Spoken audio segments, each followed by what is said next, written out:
Hello everyone and welcome to Firstpost America. I'm Eric Ham and we're coming to you live from the nation's capital in Washington, D.C. Coming up, Donald Trump ratchets up his war against Harvard University and talks get underway in Rome between the United States and Iran over Tehran's nuclear program.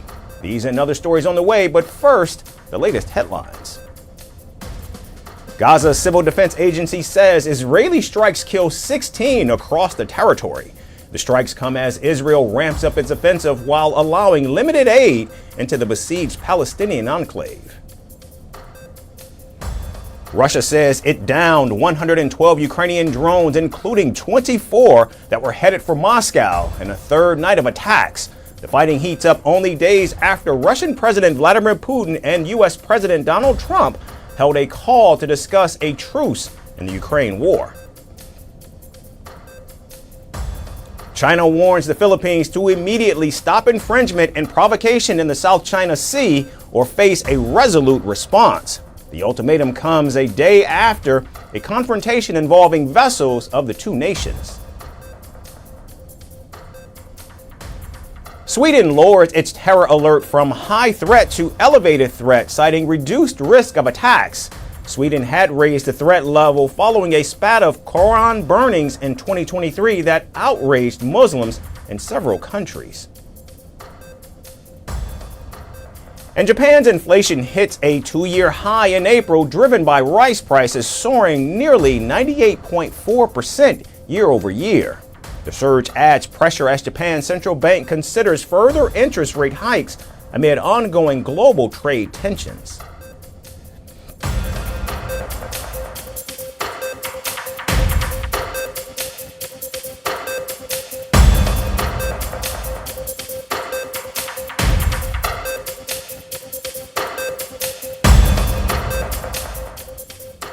We begin in Boston, where a dramatic decision by the Trump administration has rocked Harvard University and left thousands of international students facing an uncertain future.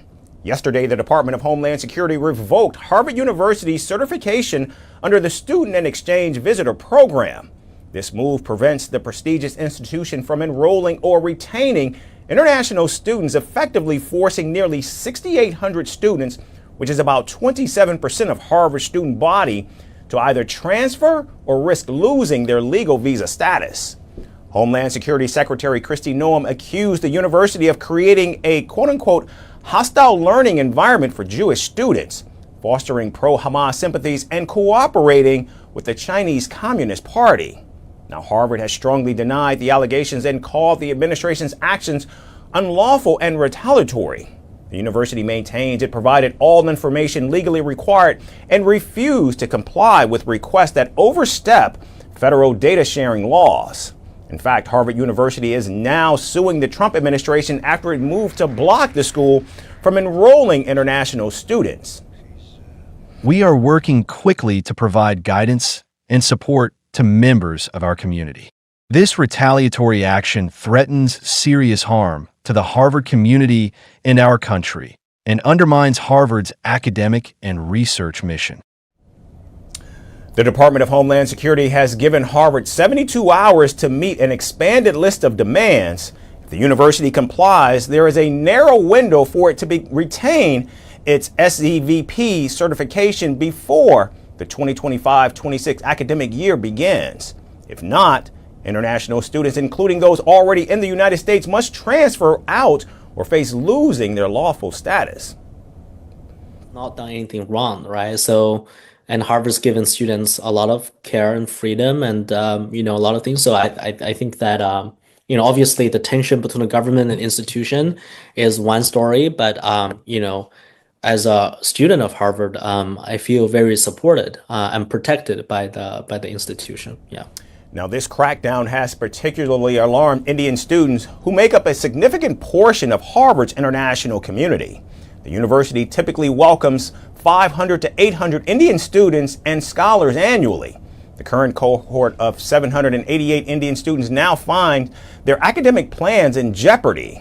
In fact, for those on optional practical training, transferring institutions would immediately terminate their work authorization. And now, just India, but even Chinese students have come under tremendous scrutiny. In the academic year of 2023 to 2024, more than 277,000 Chinese students studied at the university. Responding to the Trump administration's decision, the Chinese Foreign Ministry pledged to safeguard the legitimate rights and interests of its overseas students and scholars. Educational cooperation between China and the United States is mutually beneficial. China has always opposed the politicization of educational cooperation. This approach from the United States will only damage the image and international credibility of the United States. China will firmly safeguard the legitimate rights and interests of overseas Chinese students and scholars. And even German officials vowed to discuss the needs and interests of German students and informed to hold talks with Washington on the matter. German students are bound to also be affected. In fact, we know of a 3-digit number of Germans studying at Harvard. In this respect, we will quickly take up the question with our partners in the United States as to what impact this will have on German students. The Trump administration's action is part of a broader campaign to reshape the culture of higher education. And now, with the clock ticking on a tight 72-hour window, the world watches to see whether Harvard will yield to federal pressure or whether the doors to one of the globe's most iconic institutions will soon close to the world's brightest minds. And now to Europe, where the United States and Iran are holding their 5th round of nuclear talks in Rome, aiming to resolve deep-rooted disagreements over Tehran's nuclear program. The talks, which began last month, are the highest-level contact between the two nations since the United States withdrew from the landmark 2015 nuclear accord during President Donald Trump's first term. But ahead of the talks, Iran's foreign minister warned that fundamental differences still remain between the two sides and that there would be no agreement if the United States demands a halt to uranium enrichment. As they have expressed in their interviews, that they do not believe that any enrichment can continue in Iran, and they think that we should cease all enrichment activities. If that is their goal, there will be no deal. If they want to take away the right of the Iranian people to use nuclear energy peacefully, we will not have an agreement at all. That hardline message from Iran's foreign minister comes as Tehran pushes for a new deal to lift sanctions that have battered its economy. Ever since returning to office in January, President Donald Trump has reinstated his so-called maximum pressure strategy, which is supporting talks but warning of possible military action if diplomacy fails. In fact, the last round of talks in the Omani capital Muscat ended with a public spat over enrichment.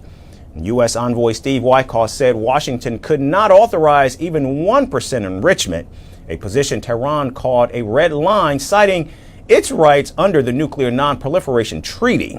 The spat further led Iran's supreme leader to also cast doubts on the ongoing negotiations earlier this week. Indirect negotiations existed back then, in his time too. But there were no results, and I don't think we'll bring results now. Who knows? We will not allow Iran to enrich uranium is a major overstep. No one is waiting for permission. Under the 2015 deal, Iran was allowed to enrich uranium at low levels for civilian use. But after the deal was torpedoed in 2018, Tehran currently enriches uranium up to 60%, well above the 3.67% limit set by that accord, but below the 90% needed for a nuclear weapon. Washington is demanding a tougher deal to prevent Tehran from becoming a nuclear power, an ambition that Iran has consistently denied. And would like to see if we could solve the Iran problem in an intelligent way as opposed to a brutal way. There's only two, intelligent and brutal. Those are the two alternatives. And adding to the complexity, Iran has issued a stern warning over reports that Israel is preparing to potentially strike its nuclear facilities despite the ongoing U.S.-Iran talks. Israel has repeatedly threatened military action, but after this week, a new report claimed Tel Aviv was allegedly actively planning an attack, although no final decision has in fact been taken. In a letter to the United Nations, Iran's foreign minister declared that any such strike would be met with a decisive response and that the United States would be held responsible if complicit. We believe that in the event of any attack on the nuclear facilities of the Islamic Republic of Iran by the Zionist regime, the U.S. government will also be involved and bear legal responsibility. Iran strongly warns against any adventurism by the Zionist regime and will respond decisively to any threat or unlawful act by this regime. So with Iran refusing to halt enrichment and threatening retaliation over any strike on its nuclear sites, tensions remain high and a breakthrough looks as uncertain as ever. And now more chaos in the skies as a devastating plane crash jolted San Diego's Murphy Canyon neighborhood early Thursday morning. A private jet slammed into homes after clipping power lines, sparking fires that destroyed vehicles and forced over 100 residents to flee. At least 6 people were on board the aircraft, according to the Federal Aviation Administration. San Diego police confirmed at least 3 deaths, while San Diego Fire Assistant Chief said it seemed unlikely any passengers could have survived the crash. So what caused this crash, and could it have in fact been prevented? Our next report has more. Come on, let's go! Let's go! Let's go! Ben! Come on, girls. Hey, I don't think we're gonna get the girls over. In the early hours of Thursday, May 22, a private jet crash shattered the calm in San Diego's Murphy Canyon neighborhood.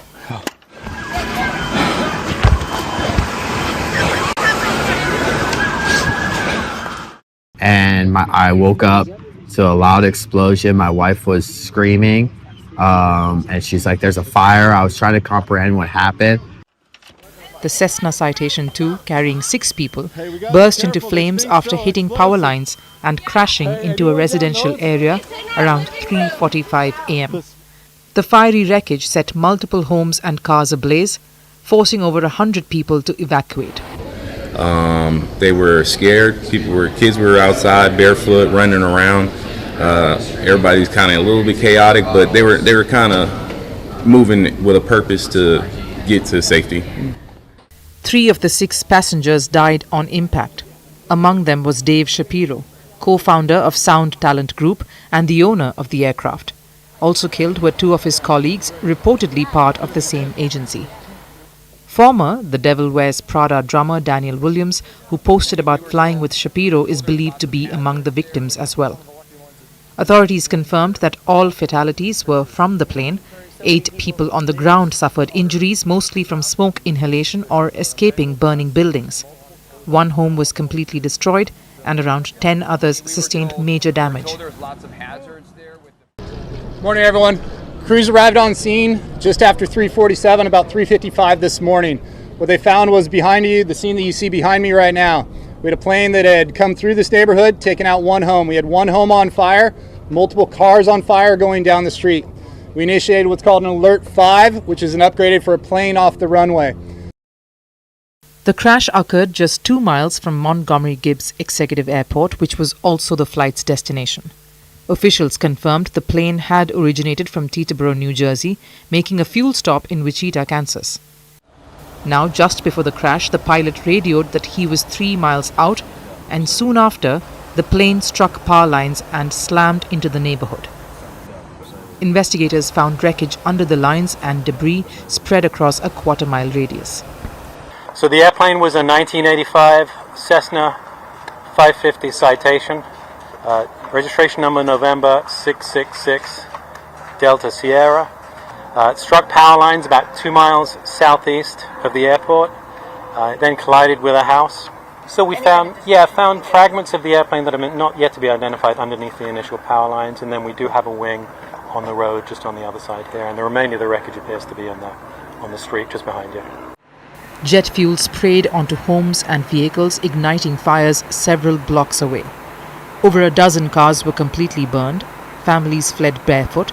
Many were helped by neighbors and fellow military families. I'm so used to a bunch of stuff going wrong. I just be ready. I be ready. I grabbed everybody. We got up out of there quick. You know. San Diego's Murphy Canyon is home to many military families. The crash reignited memories of past air tragedies in the area. In 2021, a twin-engine plane crash killed 2 people in a nearby suburb. In 2008, a military jet crash killed 4 residents in University City. The National Transportation Safety Board and the FAA have launched a full investigation. Early theories suggest the pilot may have misjudged his final approach due to low visibility.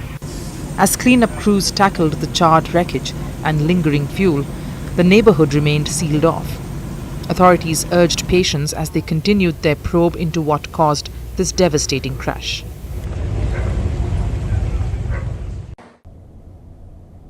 And now we shift attention to a deepening humanitarian crisis unfolding in the Caribbean.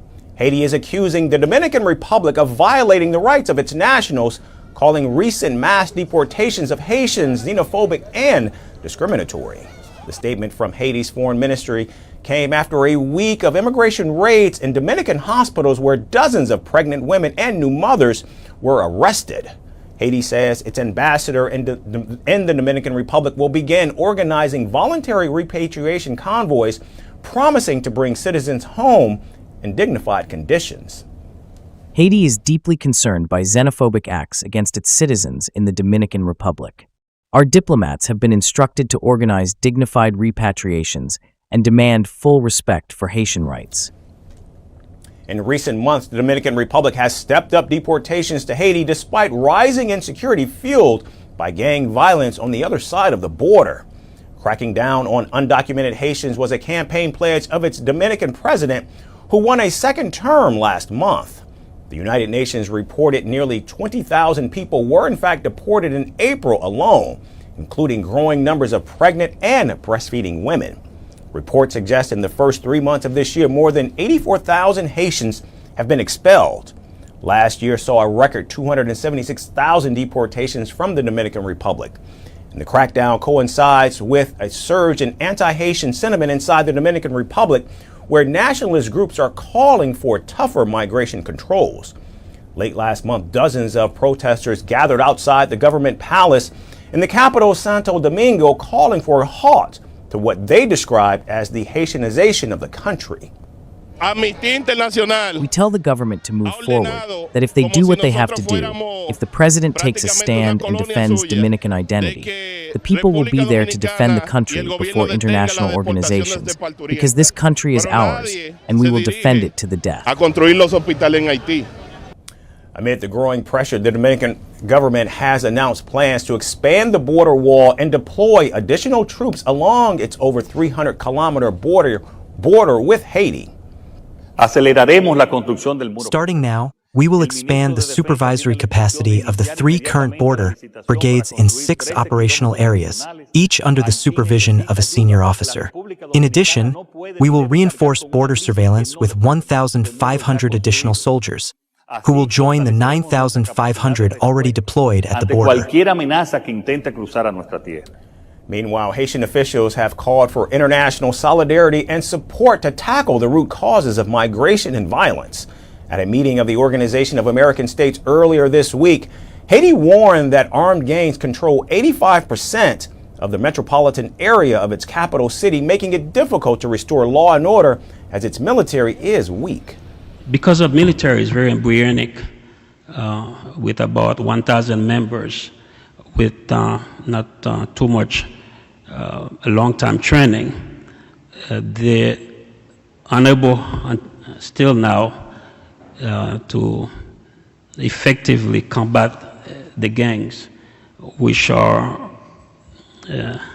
very strong, very well armed, very well financed by criminal drug traffickers and contraband individuals, using our weaknesses, our inability to control, to surveil our coastlines. So as one nation deports and the other struggles to receive, the island of Hispaniola stands divided, and not just by a border, but by deepening political and humanitarian fault lines. For thousands of Haitians, many pregnant nursing or fleeing gangs, the question is no longer where to go, but whether any place is safe enough to stay. And our final story today is from the Cannes Film Festival. The festival traded glamour for grit, with politics taking center stage. Robert De Niro blasted Donald Trump, calling him America's Philistine president, while Pedro Pascal urged Americans to resist fear-mongering. The red carpet saw Julian Assange wearing a shirt honoring Gaza's child victims as over 350 filmmakers signed a letter condemning silence on Gaza. Cannes, once famously apolitical, now seems more like a protest movement in designer heels. We've got more from the red carpet. What happens when a glitzy film festival meets a global conscience? Welcome to Cannes 2025, where red carpets, rhinestones and righteous outrage waltz together. The world's most glamorous film festival officially entered its woke era. Mr. Robert De Niro. At the opening ceremony, Robert De Niro, accepting his honorary Palme d'Or, used his speech to shred Donald Trump like a bad script. America's Philistine president has had himself appointed head of one of our premier cultural institutions. He called Trump America's Philistine president and urged everyone to act now without violence but with passion to save democracy. Of course, this is unacceptable. You're suffering from what, do you say? From depression. Depression? But this wasn't just talk. Ahead of the festival, over 350 cinema heavyweights, including Richard Gere, Javier Bardem, Mark Ruffalo and Susan Sarandon, penned an open letter blasting the film industry's silence on Gaza. Titled For Fatem, the letter honored 25-year-old Gazan artist Fatima Hassoun, who was killed in an Israeli airstrike. Her story and the documentary Put Your Soul on Your Hands and Walk premiered at Cannes in a deeply emotional tribute. Cannes also threw its support behind Ukraine, dedicating the opening day to the nation.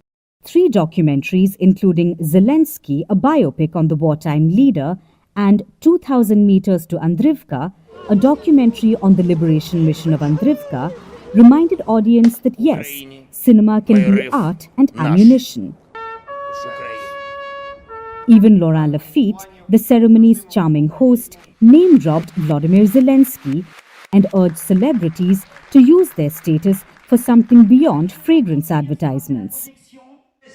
After years of awkward silences, Cannes finally gave the Me Too movement a front row seat. The festival president praised the Me Too movement for forcing a long overdue reckoning in France's film industry, referring to Gérard Depardieu's 19-month sentencing for sexual assault. Lately, the association to Gérard Depardieu being a giant of French cinema has always bothered me because, first of all, he's not a monster, he's a man who's been desacralized, apparently by acts that have passed under the law. And then there's Jafar Panahi, the Iranian director whose very presence at Cannes made headlines. After a 15-year absence due to a travel ban, Panahi walked the red carpet in person. His new film, It Was Just an Accident, seethes with the pain of his incarceration by Iran's Islamic Republic. When you imprison an artist, you're giving them material, you're handing them new ideas. You're opening up a whole new world to them. In a way, with this act, you're not stopping their path, you're pushing them into a new phase. The truth is, we didn't create the seed of the sacred fig by accident. The Islamic Republic did. The Islamic Republic took us to prison, and from now on, every time they imprison an artist, it will have consequences. Fashion statements obviously made headlines, but not without a hint of symbolism. India's Aishwarya Rai Bachchan graced the red carpet in a hand-woven sari. With a striking vermilion parting her hair, social media dubbed her as the perfect culture ambassador.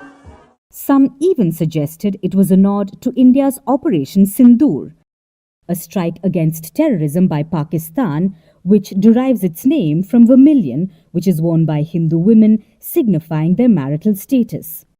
Well, that's how India does diplomacy in couture. Speaking of statement, Julian Assange, the Australian editor, publisher and activist, didn't need a mic to go viral. He wore a t-shirt printed with the names of thousands of Palestinian children killed in Gaza. Subtle? No. Powerful? Absolutely. After the premiere of Western Eddington, it was Pedro Pascal who stole the show.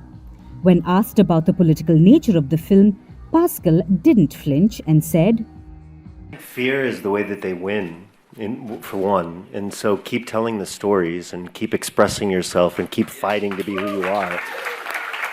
And I don't know, people that try to make you scared, you know, and fight back. And this is a perfect way to do so in telling stories and don't let them win. Don't let them win." This year at Cannes, the stories extended far beyond the screen. From red carpet revolutions and dissident directors to cultural symbolism and very pointed speeches, Cannes 2025 reminded us that art and activism are now sharing the same limelight.